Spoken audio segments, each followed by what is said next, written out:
So you got to ask yourself an honest question here. Did you commit fraud on your EIDL loan application? Because right now the SBA is about to launch an investigation. Let's jump into it.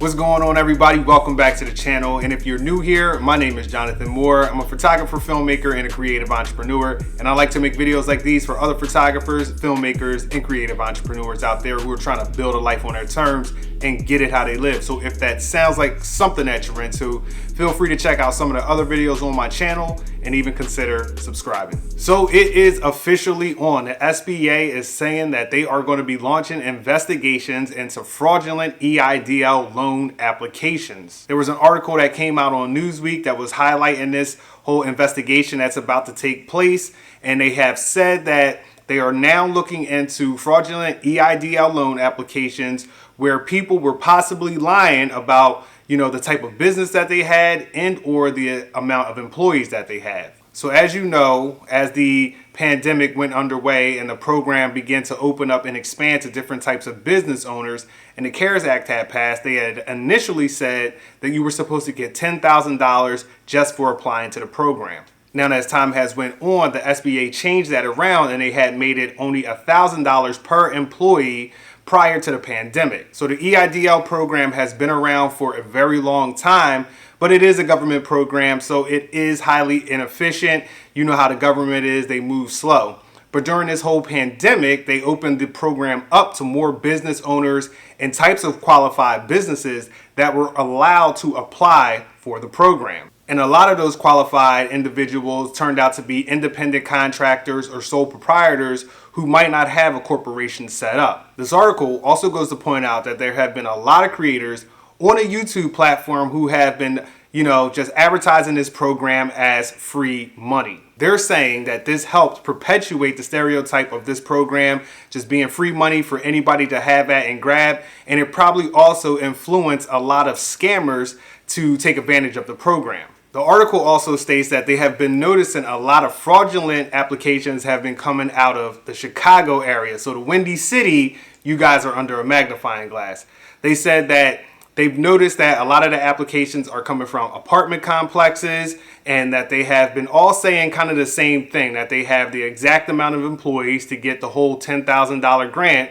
And also, too, it's been saying that when these people have been questioned about their business, they can't even answer simple business questions. So if you went through this program, you know that it was actually a fairly simple process. You really didn't have to submit any documentation to prove your income and or to even prove that you were in business. Being that a lot of gig economy workers out there like Uber, Lyft drivers, and freelancers are known as independent contractors and or sole proprietors, finally there was a program that was opened up to them that normally wouldn't be. Now, I've made a video prior on the EIDL program. I've made videos on the PPP loan program.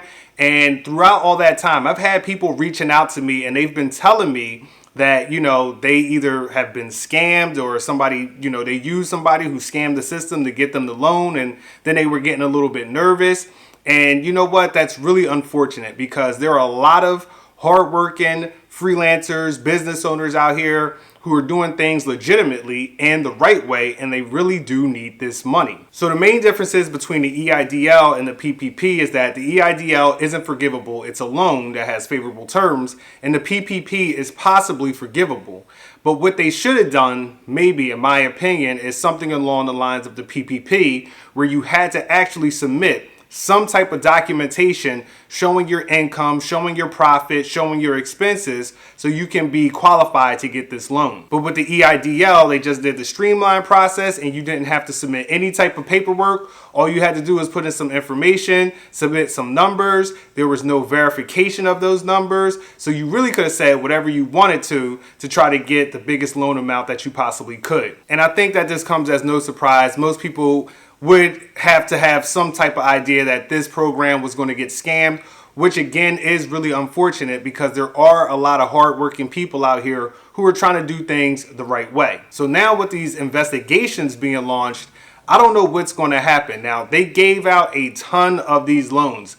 But what the article was also saying is that right now they have certain loans or applications that are coming in that are getting red flags.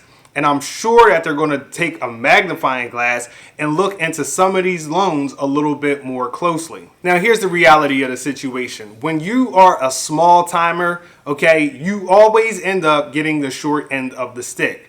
For once, the little guys were able to get a bailout, but you can't really stretch that too much because you're not a big corporation, right? So a big corporation might be able to cook the books, do a little bit of manipulation, but, at the end, they might say, oh, well, they're all too big to fail. These guys can't go out of business. It's going to save the economy, yada, yada, yada. But for you, if you're just claiming to be some independent contractor or maybe a single member LLC or whatever the case may be, and you're committing fraud, chances are they're probably going to catch you, right? They're going to let the big guys go, but for some reason, they're probably going to catch you and they're going to make an example of you. And once again, I have to say it again, this is really unfortunate because after making a couple of these videos, I've had a lot of people reach out to me either in the comments or on different social media platforms talking about being scammed, also asking about when the funds were going to come, if they were going to get the grant, if they weren't going to get the grant.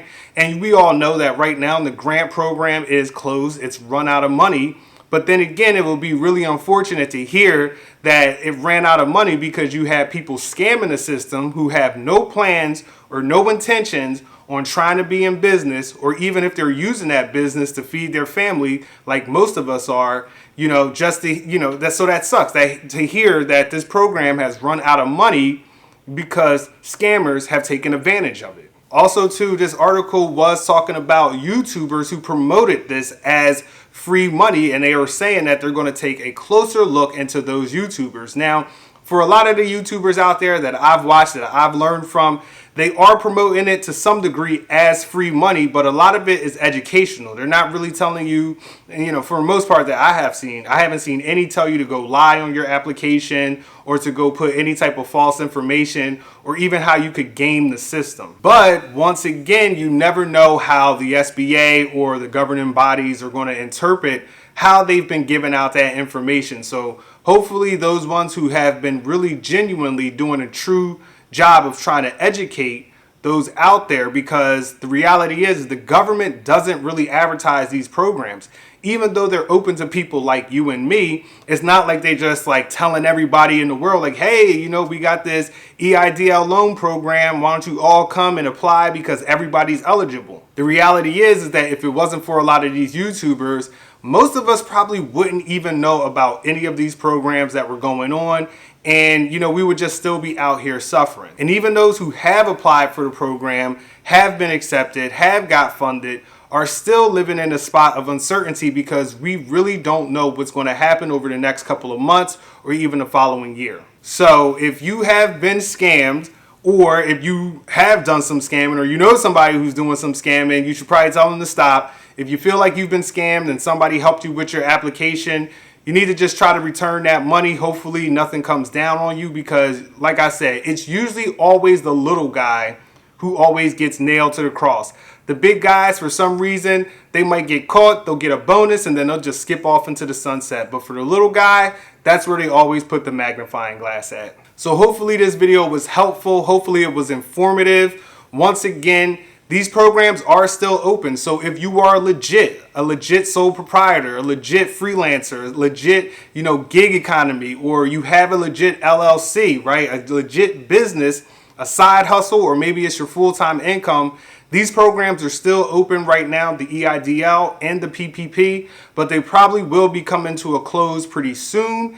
And unfortunately, this is probably the last time you're going to see something like this where you're going to have access to capital this easy, because once they go through all this fraud, they're going to look at all these people and say, see, that's why we shouldn't have had done this. So the next time something like this happens, these programs are probably not going to be around. So that's it for me today, guys. If you found this video useful, please give me a like, consider subscribing, and let me know what's going on with you. Have you been scammed? Have you known anybody who's done any scamming, or are you still waiting for your funds like a lot of us are out here? So for all my people out there who are trying to build a life on their terms and get it how they live, this is your man, Jonathan Moore, and I'm signing out. Peace.